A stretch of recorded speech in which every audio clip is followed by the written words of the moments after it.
नमस्कार साथियों, एक बार फिर से आप सभी का स्वागत है। क्लास 10 की बैचेस चल रही हैं। जो बच्चे नए हों वो पुराने वाले वीडियोस को देख लीजिएगा, पिछले 12 लेक्चर को, फिर इस लेक्चर पर आइएगा तो कुछ ज़्यादा अच्छे से समझ में आएगा आपको। बाकी चलते हैं, पुरानी कॉन्सेप्ट हमने दे दिया है, उस कॉन्सेप्ट के बेसिस पे इस क्वेश्चन को सॉल्व करेंगे। यहाँ आपसे कहा जा रहा है कि so that any positive odd integer is of the form 6 cube plus 1 comma 6 cube plus 3 or 6 cube plus 5 where to is some integer। ये हम लोग को प्रूफ करके दिखाना है। तो आइए बढ़ते हैं, कंसीडर कर लेते हैं। Let a is positive integer, मान लेना आपको पॉजिटिव इंटीजर। अब पॉजिटिव इंटीजर आपने मान लिया, और एक बात और मान लीजिए b इक्वल टू आपको क्या मान लेना है 6। क्यों 6 मान रहे हैं, इस सारी चीजों के बारे में हम लोग डिस्कशन कर चुके हैं प्रीवियस लेक्चर में। तो इस लेक्चर में आगे बढ़ते हैं हम लोग। अब आपको पता है आगे करना क्या है। b इक्वल टू 6 हम लोग के पास आ गया by Euclid's algorithm.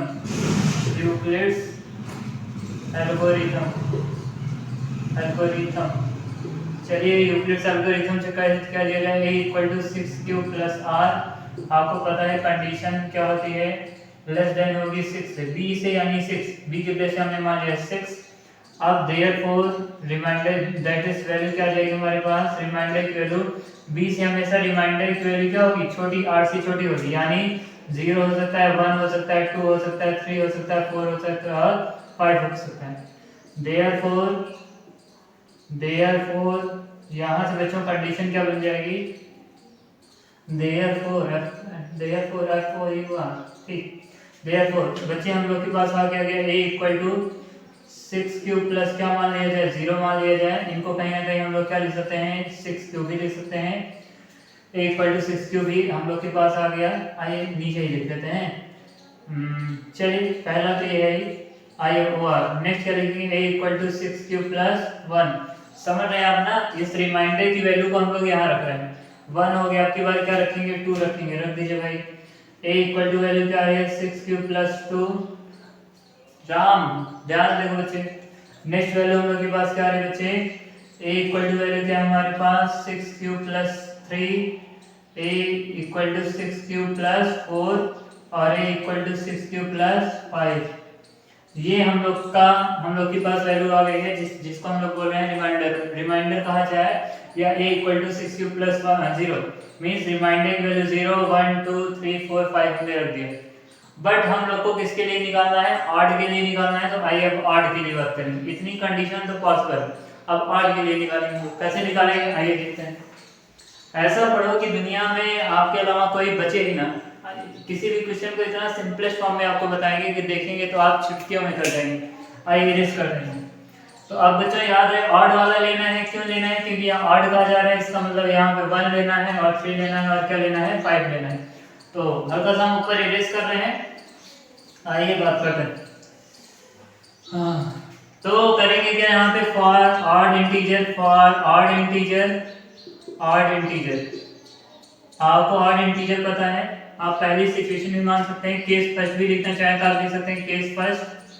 a equal to क्या मान लिया जाए बच्चे 6 cube plus 1। Any doubt here? Okay next बढ़ते हैं। अब याद रहे 6 क्यूब का हम लोग क्या लिख सकते हैं, 2 इंटू 3 क्यूब प्लस 1 लिख सकते हैं ना। इस पूरी वैल्यू को आपको ब्रैकेट में कर देना और इनको हम लोग क्या मान लेंगे, k क्या मान लेंगे बच्चे, k मान लीजिए भाई। इनको मान लीजिए 2k1 प्लस 1। ये पहली कंडीशन आ गई, याद रहे where k is integer, k is positive integer। क्या मान लिया गया k की वैल्यू को बच्चे, पॉजिटिव इंटीजर। एक बात और भी याद रहे बच्चे, k की वैल्यू क्या है, where k equal to value क्या रख दिया जाए 3 क्यूब। ऐसा क्यों, क्योंकि यहाँ आपको पता है 3 क्यूब के प्लेस पे ही वैल्यू को मान लिया गया है। k1 इक्वल टू 3 क्यूब हमने मान लिया है। तो आई होप ये बातें क्लियर भी होंगी। थोड़ा सा यूज करते हैं हम। अब 1 हो गया बच्चे, अब क्या लेना है, 3 लेना है। आइए 3 लेते हैं। तो इसको हम लोग नाम देना चाहे दे सकते हैं, केस कौन सी, सेकंड। a इक्वल टू बच्चे वैल्यू क्या आ गई 6 क्यूब प्लस 3। देखो बच्चे राम याद रहे भाई, हम लोग ऑड क्यों ले रहे हैं, क्योंकि क्वेश्चन में कहा गया है, क्वेश्चन में कहा जा रहा है ना ऑड इंटीजर निकाले, इसीलिए हम लोग क्या ले रहे हैं, ऑड इंटीजर ले रहे हैं। क्लियर। आइए अब 6 क्यू को भी हम लोग इसी तरीके से ब्रेक करेंगे और प्रयास करेंगे 2 कॉमन मिल जाए। तो आपको पता है 6 एलसीएम लेंगे 2 × 3 क्यू प्लस 3 को हम लोग क्या लिख सकते हैं 2 + 1, राइट कर दीजिए। अब यहां से इन दोनों में से आपको 2 कॉमन मिला है, 2 कॉमन मिला, यहां क्या बचा 3q + 1 और बाहर क्या है 1। क्लियर इतनी बातें। चलिए बढ़ते हैं आगे। अब इस पूरे को हम लोग मान लेंगे k2 मान लेंगे, यानी 2k2 + 1। अब आपको यहाँ पे याद रखना है कि इन्हें हम इरेज कर दे रहे हैं, इसके बाद याद रहे अभी नेक्स्ट कंडीशन कौन सी बचेगी 6q + 5, इन्हें थोड़ा सा इरेज करते हैं। तो बच्चे यहाँ पे वैल्यू क्या आ जाएगी हमारे पास, वेयर मान लीजिए where k2 is positive integer, k2 is positive integer, क्या मान लें पॉजिटिव इंटीजर, मान लीजिए भाई k2 इज पॉजिटिव इंटीजर। और यहाँ पे आप ये भी बता सकते हैं where k2 equal to value क्या है आपके पास 2k2 नहीं भाई, k2 की वैल्यू क्या है बच्चे 3q + 1, क्या है 3q + 1। आई होप ये बातें क्लियर होगी। अब हम लोग के पास लास्ट कंडीशन बची है जो कि है a = 6q + 5। आइए देखते हैं, थोड़ा सा आपको इरेज करेंगे ना, आप लोग नोट करते चलिएगा भाई। लास्ट कंडीशन है ये, लास्ट केस आ गई हमारे पास केस 3। अब इस केस 3 में हम लोग क्या मानेंगे a = मान लेना है 6q + 5, क्या मान लेना बच्चे a = 6q + 5। अब इसको भी हम लोग ब्रेक करेंगे। एक चीज नोटिस करिए, हम लोग 2k + 1 के ही फॉर्म में बना रहे हैं, एक ही फॉर्म आपको बनाने का प्रयास करना है। क्लियर। आइए बात करते हैं। अब यहाँ पे इनको हम लोग क्या लिखेंगे 2 × 3 × q + 5 को हम लोग क्या लिख सकते हैं 4 + 1 लिख सकते हैं ना, बिल्कुल लिख सकते हैं। अब याद रहे इनमें से हम लोग 2 को क्या कर लेंगे कॉमन ले लेंगे। जो बच्चे गधे हैं उनके लिए देख लो भाई, 6 को हम लोग जब एलसीएम लेंगे 2 × 3 1 आ गया। अब 4 का जब एलसीएम लोगे भाई 2 2 1 ना, देखो 2 कॉमन मिल रहा है ना, यानी 2 को हमने बाहर ले लिया, तो अंदर इसमें बचा क्या, इसमें देखो 3 बचा ना 3, और यहाँ क्या बचा है q प्लस इस 4 वाले में क्या बचा है 2 और बाहर +1। अब याद रहे इस पूरे वैल्यू को क्या मान लेना है k3 मान लेना है। मान लीजिए भाई नीचे वाला इरेज कर देना भाई, तो यहाँ वैल्यू आ गई 2 और इनको हम लोग बोल दें k3 + 1।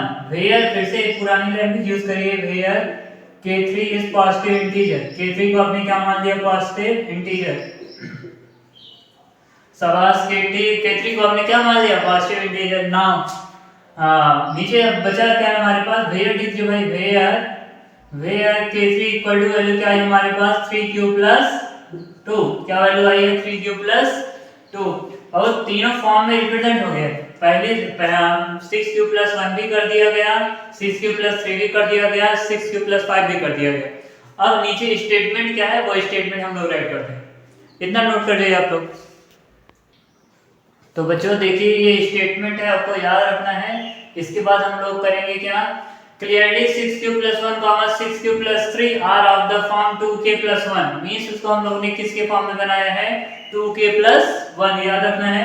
Where k is an integer, आपको पता ही इंटीजर है, therefore 6q + 1, 6q + 3, 6q + 5 are not exactly divisible by 5। क्यों 5 क्यों 2 से डिविजिबल नहीं है, क्योंकि ऑड नंबर आ रहा है और ऑड नंबर कभी 2 से डिविजिबल होता नहीं है। कि बहुत डेसिमल में नहीं करना, पॉइंट में नहीं करना, पॉइंट में डिवाइड होंगे नहीं, इसका मतलब क्या मान लिया गया ऑड मान लिया जाएगा।